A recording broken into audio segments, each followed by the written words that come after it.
Hey, it's Crack36, and I am going to try to be very quiet with my computer because I'm in my car outside of Panera Bread. I don't want to get any strikes. About to go to work at UPS, and I don't want to get any strikes because Panera plays music. And if I move this computer around much, it's very noisy. So I just did 2 videos today, so I'll probably post this tonight or tomorrow morning. But I'm doing the Allied review of turn. So down the bottom it says turn 5 Germans. This is obviously the history for turn 4.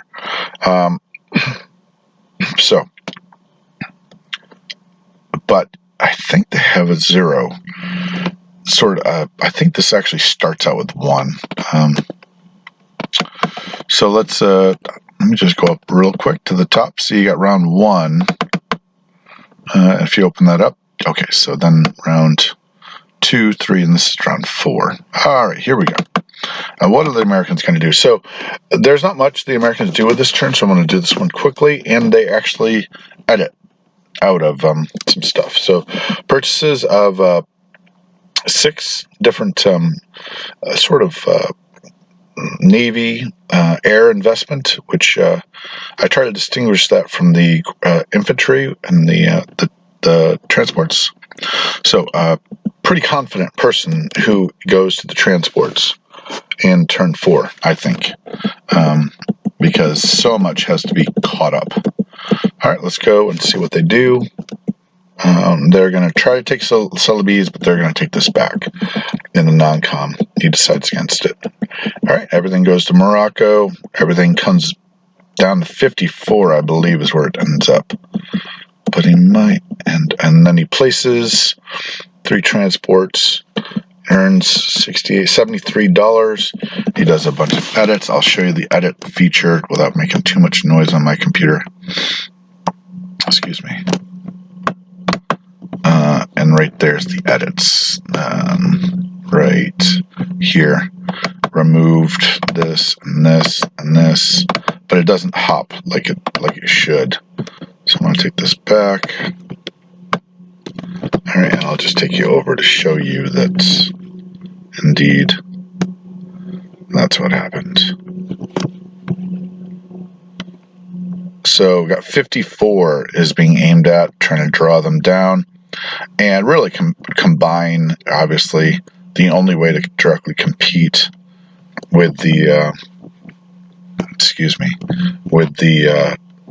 Japanese Navy is to indeed combine with the British battleship as well as the Anzac troops a lot of times.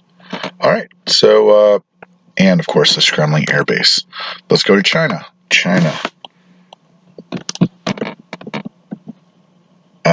Okay, so he instead of he is going to take back, but the Qi Chao position and allows him to dominate central China, and seeing weakness, he is just poised there, sitting, and then places the Chinese. He flies that to Kansu. I'm not 100% sure why. I places an infantry there. So let's just take a look at northern China. A little sun problem right now. So obviously trying to stop the Shahar troops from making it to Kansu, I would think. And more concerned about that. Interestingly, he has actually allowed himself to be put into a position where he could be attacked in Hunan. So that's interesting too, right? So I would assume the destruction of every single ground unit that would be involved with that battle, which would be a good portion of his, at least half of his ground force in Asia would be destroyed if he attacked Hunan. So interesting that he decides to go with attrition at that point in time. Okay, so, and he's going to make $17, which is very healthy. Okay, let's go to the British, and the British are going to purchase 2 subs, love that purchase. 1 fighter, love that purchase. 5 infantry, perfect. 2 infantry for UKP. And what are we going to do? We're going to do the big attack. This is a big moment in the game where that Navy, which is such a rock at the beginning of the game, unless you do the Taranto, is finally destroyed, and destroyed without many casualties. He's going to go to Shan, he's going to support Hunan, and he's going to get Middle Earth going, as well as, of course, the 91 post up. Biggest thing about those troops in British Guiana is don't forget them, because they're easily overlooked. And then we're going to see what happens. He takes it. Minimal investment, of course, in Shan State, and then the battle here goes really well for the Allies with minor losses. I think only one ship. I think two ships lost. So excellent.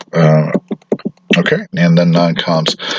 The UK, I gotta say, as always, UK is just a lot of fun to play. They just got their hand everywhere, trying to make out as well as they can with minimal resources. Look at this move back to India. He knows his business, and the business is do not lose India. And then you could put ... cheaply. And then he's building his infrastructure for post-Egypt. Now he's moved on from Egypt to Iraq, Persia. The Kingdom of Iraq, Persia is now being built up. Okay, so Gibraltar's a rock. He's not going to lose that. Not 100% sure why you would put more troops into Iraq, Gibraltar. Okay, so then we pour into this area. 2 subs for convoying. That's perfect. And 3 infantry in Persia and 2 South Africa. They're going to Persia too. And so he is preparing for about 4 turns down the road that if Moscow goes poorly, Persia will hold. Now that's advanced thinking, and he collects, despite convoys, he collects $37, which is excellent. Okay. And then, like I said, because of the limited supply of reinforcements, he's just going to play it safe and go, China's handled. I mean, China is doing well. No problems there. And he makes $6. So no reinforcements coming in, just hold India. Okay, so let's see what, I'm going to very carefully go here so I don't make too much noise. We buy another fighter. So moving on from the initial strategy of build Navy, which is now ended, he is now going to fighters. Okay, so let's see what India did. I'm going to just keep going with that so I can finish this. Keep this video short. Okay.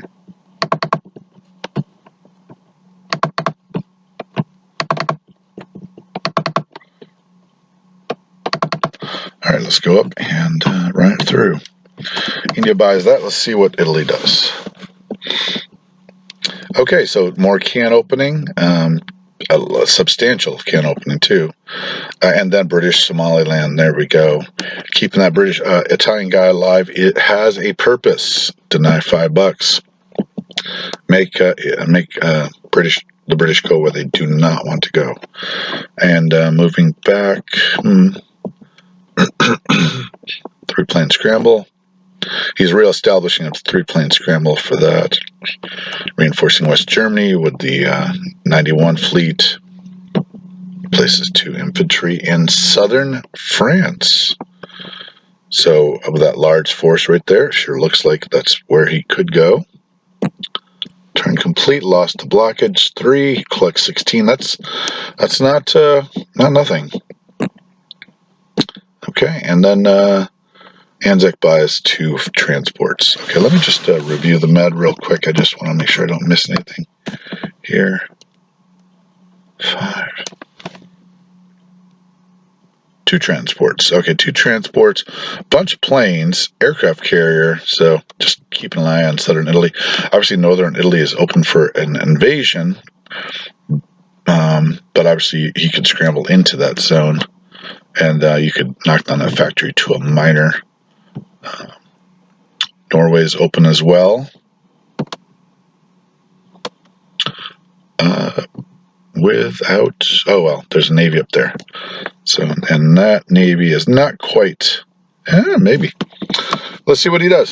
So let's go with the Anzac troops. They go into Java, and they're going to kill that transport. Excellent. Love yummy, delicious transports. My favorite food. And protects his plane. He's got plenty of planes. Haven't done the plane build in a while. I usually do the sub build. But plane build definitely helps the Navy. Okay, and all right, building up 54 and building up Persia, Iraq. 2 transports so we can do some island hopping.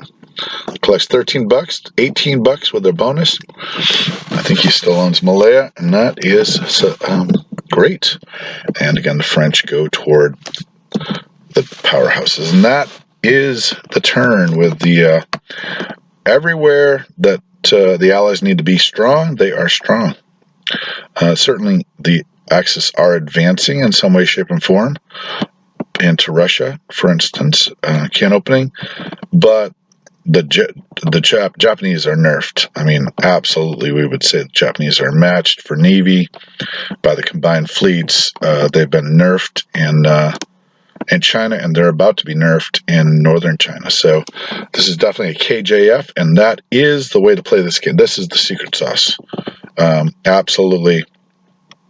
I appeal to this historically too. This is much more in line with the historical advancement of the Japanese Army Navy than any sort of, Japan owns all of China or endangers. They did endanger India, and the battle could go as far as Burma, to be realistic. But they did threaten Calcutta, but so that would be a little more realistic to own Shan State and Burma. But to own all of China would be silly. Obviously, it's ahistorical for the Russians to come in this early, although they did pre-war and in 45. All right, that is Crack 36. I'm loving this game. I'm loving that the Allies look like they got it, even this early. All the right moves, despite a lot of Air Force. There's a substantial British Navy and American Navy coming in. All right, that's Crack 36. Out.